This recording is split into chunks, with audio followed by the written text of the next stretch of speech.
लोग अब समतल का समीकरण लिखेंगे।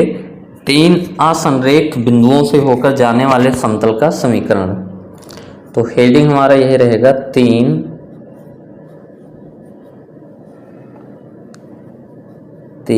असंरेखीय बिंदुओं, तीन असंरेखीय बिंदुओं से होकर जाने वाले समतल का समीकरण।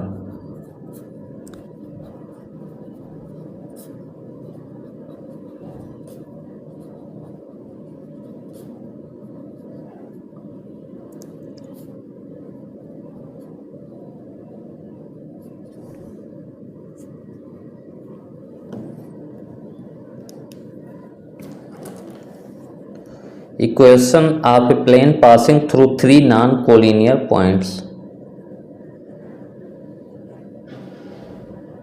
Equation of a plane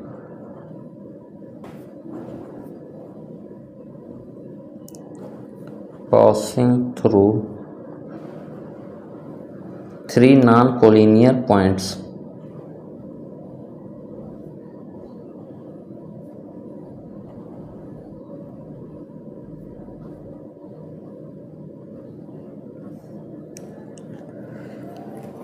तो थ्री नॉन कोलिनियर पॉइंट्स यानी असंरेखीय बिंदुओं का मतलब है कि वो तीनों बिंदु एक लाइन में नहीं होने चाहिए, क्योंकि अगर तीनों बिंदु एक लाइन में हो गए तो उससे बहुत सारे प्लेन पास हो सकते हैं। क्यों, देखिए जैसे जैसे ये तीन जो है, अगर संरेख बिंदु हम लोग ले लें तो देखिए यहाँ से बहुत सारे प्लेन पास हो सकते हैं। यहीं से पास होने वाला और भी हम प्लेन बना सकते हैं। देखिए ये तीन बिंदु हमारे हैं। देखिए ये हो गया, या इन्हीं तीन बिंदुओं से पास होने वाला अलग प्लेन देखिए ये। तो तीन असंरेख बिंदुओं से आपके बहुत सारे प्लेन पास हो सकते हैं, लेकिन अगर आपका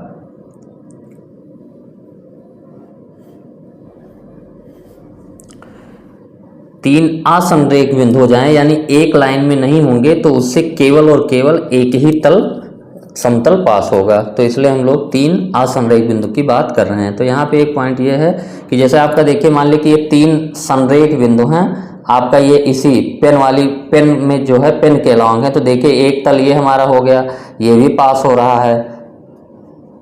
इन तीनों बिंदुओं से एक तल है, ये भी पास हो रहा है। ऐसे बहुत सारे तल हो सकते हैं जो तीन संरेख बिंदुओं से पास हो सकते हैं।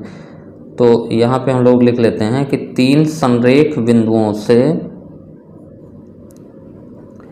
तीन संरेख बिंदुओं से तीन असंरेख बिंदुओं से असंख्य तल या समतल होकर जाते हैं। लेकिन अगर तीनों को असंरेख कर दिया जाए यानी तीनों एक लाइन में ना हो तो हमारे केवल और केवल एक तल होके जाएगा। अब हमको उसी समतल का जो है समीकरण निकालना है जो हमारे तीन दिए गए असंरेख बिंदुओं से होकर जाता है। तो यहाँ पे हमारा गिवन रहेगा तीन बिंदु। तो हम लोग बना लेते हैं अपना एक्स वाई जेड एक्सिस। फिर देखिए कैसे हम लोग जो है समतल का समीकरण कैसे लिखते हैं। एक्स हो गया, वाई हो गया, जेड हो गया। अब तीन बिंदु जो हमारे दिए हुए हैं, हम लोग मान लेते हैं कि जो तीन बिंदु दिए हुए हैं उनका जो स्थित सदिश है वो हमारा वेक्टर ए, वेक्टर बी और वेक्टर सी है। तीन जो दिए गए बिंदु हैं हमारा, उनके स्थित सदिश वेक्टर ए, वेक्टर बी और वेक्टर सी है। तो ये हम लोग मान लेते हैं कि ये कोई हमारा बिंदु आर है जिसका स्थित सदिश ए है। तो एक तो हमारा ये हो गया, और कोई बिंदु हमारा एस है, ये भी गिवन बिंदु है जिसका स्थित सदिश हमको वेक्टर बी दिया हुआ है। और कोई बिंदु हमारा टी है जिसका स्थित सदिश हमारा वेक्टर सी है। तो हमारे तीन दिए हुए बिंदु आर, एस और टी हैं जिनके स्थित सदिश वेक्टर ए, वेक्टर बी और वेक्टर सी है। इन्हीं तीनों से पास होने वाले समतल का समीकरण हमको लिखना है। तो एक लाइन हम लोग यहाँ पे लिख देते हैं,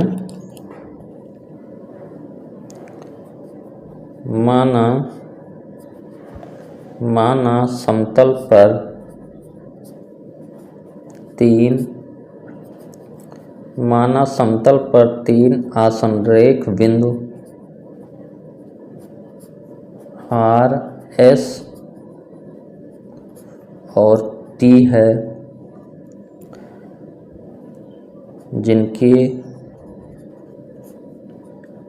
जिनके स्थिति सदिश vector A, vector B, vector C हैं। तो 3 जो दिए हुए बिंदु हैं हमारे आसनरेख R, S और T है, और जिनका स्थित सदिश हमको A, B और C दिया हुआ है। तो अब इसका इक्वेशन लिखना है, तो सिंपल सा पॉइंट हम लोग यूज करेंगे। देखिए, अगर हमारा एक वेक्टर A है और एक वेक्टर B है, तो A और B वेक्टर हमारे मान लेते हैं जिस तल में है, तो A क्रॉस B वेक्टर हमारा क्या होता है, ये इस तल के लंबवत होता है। A क्रॉस B वेक्टर की दिशा A और B वेक्टर के तल की दिशा के लंब होता है, तल की दिशा के लंबवत होता है। ये सिंपल सा बात हमको पता है कि जो A क्रॉस B वेक्टर होता है, और दिशा कैसे निकालते हैं, A की दिशा में करके B की तरफ जो है फिंगर को मोड़िए, अंगूठा हमारा बताता है। तो A क्रॉस B हमारा जो आएगा, उसकी दिशा हमारे क्या होगी, ये जो है A और B वेक्टर को कंटेन करने वाले तल के लंबवत होती है। तो R, S और T 3 पॉइंट के स्थित सदिश दिए हुए हैं, तो हम लोग क्या करते हैं, RS वेक्टर एक फॉर्म करते हैं, एक RS वेक्टर और एक जो है RT वेक्टर, एक RS और एक RT वेक्टर जो है हम लोग अगर बनाएं, RS वेक्टर हमारा ये हो गया और RT वेक्टर हमारा ये हो जाएगा। तो RS वेक्टर और RT वेक्टर का अगर हम लोग क्रॉस प्रोडक्ट लें, RS वेक्टर और RT वेक्टर दोनों हमारे जो है इस तल में हैं, और RS और RT वेक्टर का अगर क्रॉस प्रोडक्ट लें तो ये हमारा तल के अभिलंब होगा। तो यानी हम लोग कह सकते हैं कि RS vector cross RT vector जो आएगा, ये हमारा तल पर लंब होगा। इसकी जो दिशा आएगी वो हमारा जो है इस समतल के लंब होगा, क्योंकि RS और RT वेक्टर हमारे इस तल में हैं। तो हम लोग जानते हैं कि 2 वेक्टर A और B हैं जिस तल में, तो A क्रॉस B उसके लंब होता है। तो यहाँ RS क्रॉस RT वेक्टर हमारा क्या हो जाएगा, इस तल पे लंब हो जाएगा। और अगर हम लोग कोई पॉइंट P ले लेते हैं कहीं पे भी, कोई पॉइंट P ले लें इस तल में, और इस P का स्थित सदिश हम लोग मान लें कि R है, P का स्थित सदिश R है, और PR वेक्टर हम लोग फॉर्म कर लें, तो PR वेक्टर हमारा हो जाएगा, PR वेक्टर ये हमारा OR vector minus OP vector होगा, और तो PR वेक्टर हमारा हो गया OR वेक्टर, यानी R वेक्टर का स्थित सदिश PR, तो ये हमारा जो R वेक्टर का स्थित सदिश है ये है, ठीक है। तो ये हमारा PR हो जाएगा वेक्टर A, क्योंकि OR वेक्टर का स्थित सदिश A है, minus vector PR equal to OR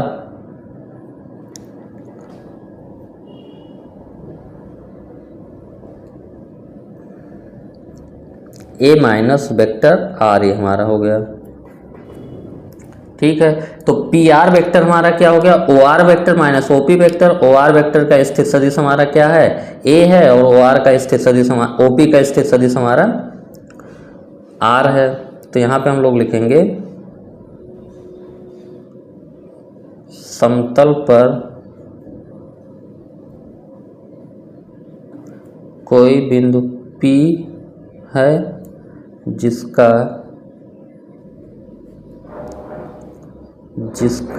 स्थित सदिश वेक्टर R मान लेते हैं हम लोग।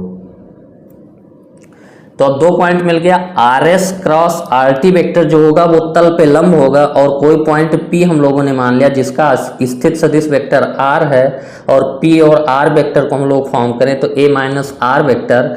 अब are S cross R T vector तल पे लंब है और पी आर वेक्टर हमारा तल में है, तो इनका और इनका डॉट प्रोडक्ट जीरो होगा, क्योंकि दो वेक्टर जो एक दूसरे के लंब होते हैं उनका डॉट प्रोडक्ट जीरो होता है।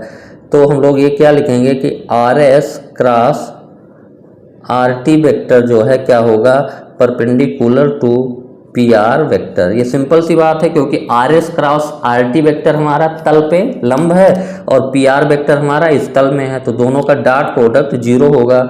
और आर एस वेक्टर हमारा क्या हो जाएगा, O S minus O R. तो this equal to O S हमारा क्या है, बी है, और ओ आर हमारा ए है, तो ये हमारा वी माइनस ए हो गया। और आर टी वेक्टर हमारा O T minus O R, O T हमारा क्या है वेक्टर सी, और ओ आर हमारा क्या है वेक्टर ए। तो यहाँ से हम लोगों का आ गया यही कि R S cross R T यानी B minus A cross C minus A,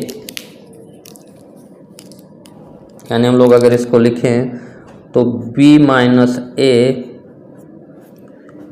cross C minus A, ये हमारा कौन सा वेक्टर हो गया, R S cross R T. इसका dot product P R vector के साथ, यानी इसका dot product A minus R equal to zero. यही हमारा क्या हो गया, समतल का समीकरण हो गया। तो इसको थोड़ा हम लोग इस तरीके से लिखते हैं, अगर माइनस से दोनों तरफ गुणा कर दें तो कोई फर्क तो पड़ेगा नहीं, जीरो है, तो ये हमारा क्या हो जाएगा, ए माइनस आर है, तो ये आर माइनस ए हम लोग इसको लिख लेते हैं, R minus A dot dot B minus A cross C minus A equal to zero. यही हमारा समतल का समीकरण हो गया। तीन दिए हुए आसंरेख बिंदुओं ए बी सी से जाने वाले समतल का सदिश समीकरण हमारा है R minus A dot B minus A cross C minus A equal to zero.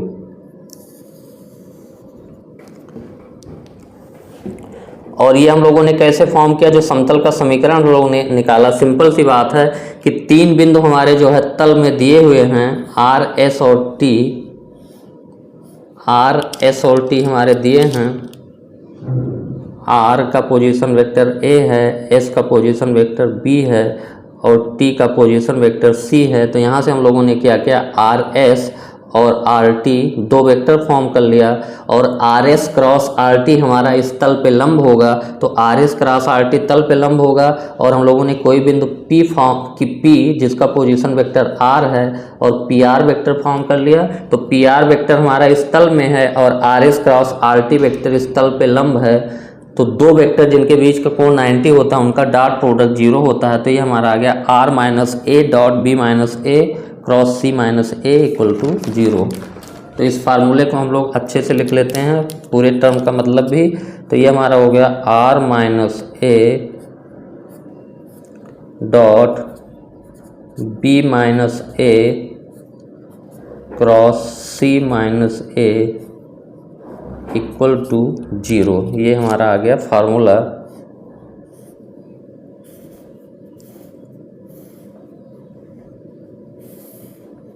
ये हमारा जो है ये समतल का सदिश समीकरण है, समतल का सदिश रूप में समीकरण है, और इसको लिखेंगे हम लोग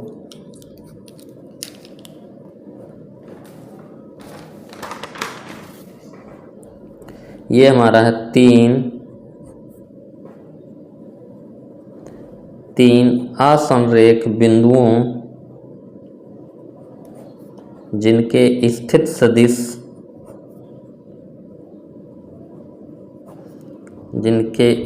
सदिश वेक्टर ए वेक्टर बी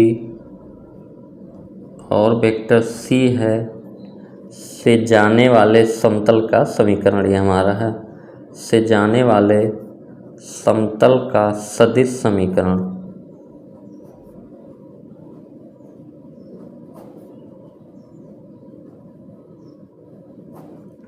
तो 3 दिए हुए बिंदु ए, बी और सी से जाने वाले समतल का समीकरण होता है R minus A dot B minus A cross C minus A equal to 0। अब इसका हम लोग कार्तीय रूप देखते हैं। तो सदिश रूप में हमारा क्या रहता है, स्थित सदिश दिया रहता है, और कार्तीय रूप में हमारा बिंदु के निर्देशांक दिए रहेंगे। कार्टेशियन फॉर्म इसका हम लोग देखें तो जो आर एस टी हमारे जो 3 बिंदु थे वहाँ पे निर्देश वो स्थित सदिश दिया हुआ था। तो यहाँ पे हम लोग मानते हैं कि आर बिंदु का निर्देशांक x1 y1 z1 है और एस बिंदु का निर्देशांक x2 y2 z2 है और टी बिंदु का निर्देशांक x3 y3 z3 है। तब यहाँ से हम लोग अब जो है ओ आर वेक्टर हमारा हो जाएगा x1i plus y1j plus z1 K और O S vector x2i plus y2j plus z2 के।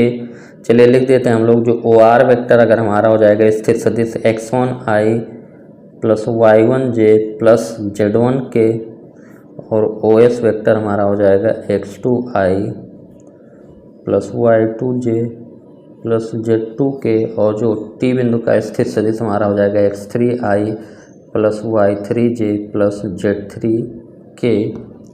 अब हम लोग यहाँ से क्या करेंगे,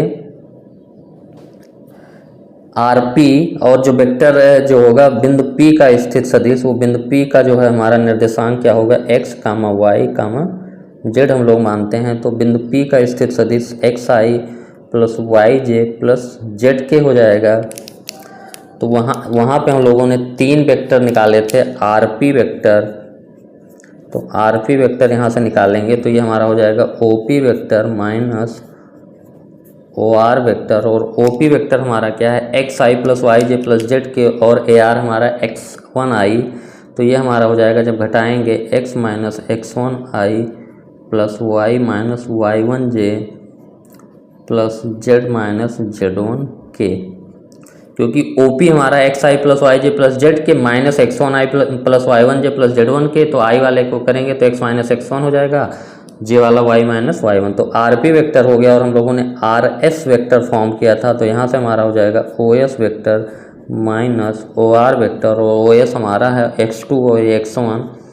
तो x2 minus x1 into I plus y2 minus y1 into j plus z2 minus z1 into K, और st वेक्टर हमारा हो जाएगा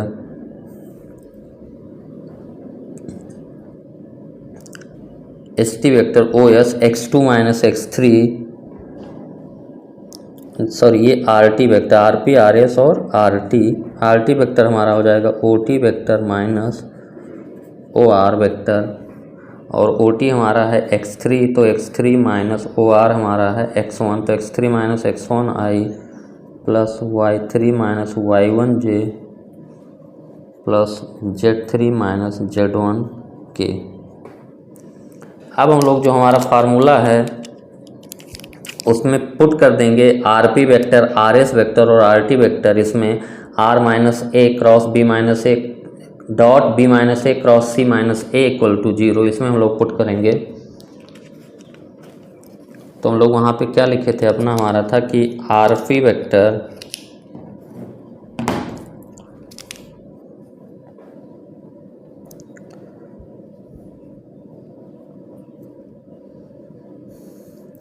इसमें हम लोग पुट करेंगे कि R minus A dot B minus A cross C minus A equal to 0 जो था, यानी इसका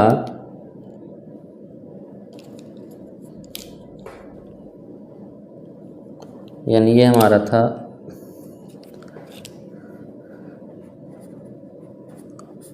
RP वेक्टर था, डॉट प्रोडक्ट हमारा था RS vector cross RT vector equal to 0। तो ये RP vector dot RS cross RT equal to 0। तो इसमें हम लोग RP RS और RT की वैल्यू जब रखेंगे तो ये हमारा एक डिटर्मिनेंट जो है, इसको याद रखने के लिए हम लोग एक डिटर्मिनेंट फॉर्म में इसको याद रखेंगे, जो आएगा आर पी आर एस और आर टी की ये वैल्यू रखने के बाद यहाँ पे हमारा एक डिटर्मिनेंट फॉर्म में आ जाएगा। इसको डिटर्मिनेंट से ही याद रखेंगे, X minus X one, Y minus Y one, Z minus Z one और X two minus X one, Y two minus Y one, Z two minus Z one और X three minus X one, Y three minus Y one, Z three minus Z one equal to 0।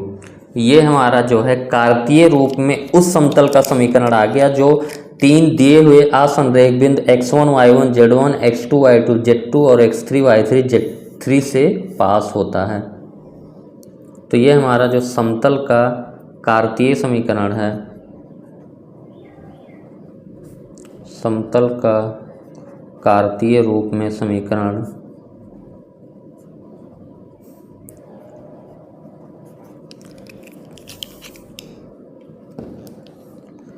ये है तीन आसंरेख बिंदुओं R x1 y1 z1 S x2 y2 z2 और T x3 y3 z3 से होकर जाने वाले समतल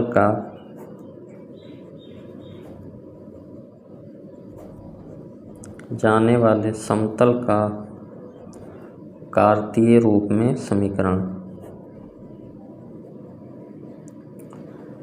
तो इसको हम लोग ऐसे याद रखेंगे कि पहले क्या आएगा, x minus X one, Y minus Y one, Z minus Z one, फिर x2 minus X one, Y two minus Y one, Z two minus X one, x2 x1, x3 x1, ऐसे हम लोग याद रखेंगे।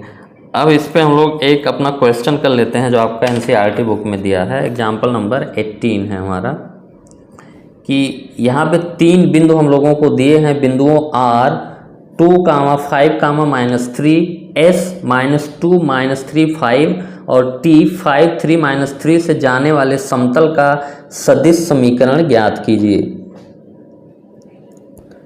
तो तीन बिंदु के निर्देशांक यहाँ पे हमको पता है कि, तो अगर किसी बिंदु का निर्देशांक हम लोगों को पता हो तो उस बिंदु का स्थित सदिश हम लोग तुरंत ही निकाल लेते हैं। अगर किसी बिंदु का आपका जो है निर्देशांक अगर आपको पता है कि x, y, z है, तो उस बिंदु का जो उस स्थित सदिश OP हो जाता है, ये हम लोग लिखते हैं xi plus yj plus zk। तो ये जो तीन बिंदु हैं जिनसे होकर जा रहा है, इनका निर्देशांक दिया है, तो हम लोग स्थित सदिश तुरंत ही लिख लेंगे। तो स्थित सदिश हमारा क्या हो जाएगा, जो वेक्टर A हमारा जो हो जाएगा, vector A 2i plus 5j minus 3k और वेक्टर B हमारा हो जाएगा -2i minus 3j plus 5k और वेक्टर C हमारा हो जाएगा 5i plus 3j minus 3k। अब हमारा फार्मूला क्या है, r minus a dot b minus a cross c minus a equal to 0। यही हमारा फार्मूला, इसी में हम लोग वैल्यू पुट कर देते हैं। तो ये हमारा हो जाएगा r माइनस a वेक्टर हमारा है 2i plus 5j minus 3k r, इसको ये ब्रैकेट हम लोग लगाते हैं, फिर ये बड़ा ब्रैकेट मजला यहाँ पे लगाते हैं, फिर b माइनस a और b की वैल्यू हमारा है -2i minus 3j plus 5k minus a हमारा है 2i plus 5j minus 3k। ये हमारा हो गया b माइनस a और पूरे पे यहाँ पे सबसे बड़ा ब्रैकेट लगाएंगे, क्योंकि b minus a cross c minus a यानी 5i plus 3j minus 3k और माइनस ए यानी 2i plus 5j minus 3k, और ये ब्रैकेट हमारा लग गया ये बड़ा ब्रैकेट। तो b माइनस ए और c माइनस ए जो है आप अलग से भी निकाल के रख सकते हैं, तो डायरेक्ट यहाँ पे पुट कर देंगे तो वो भी सही रहेगा। तो r minus 2i plus 5j minus 3k, ये हमारा हो गया डॉट डॉट।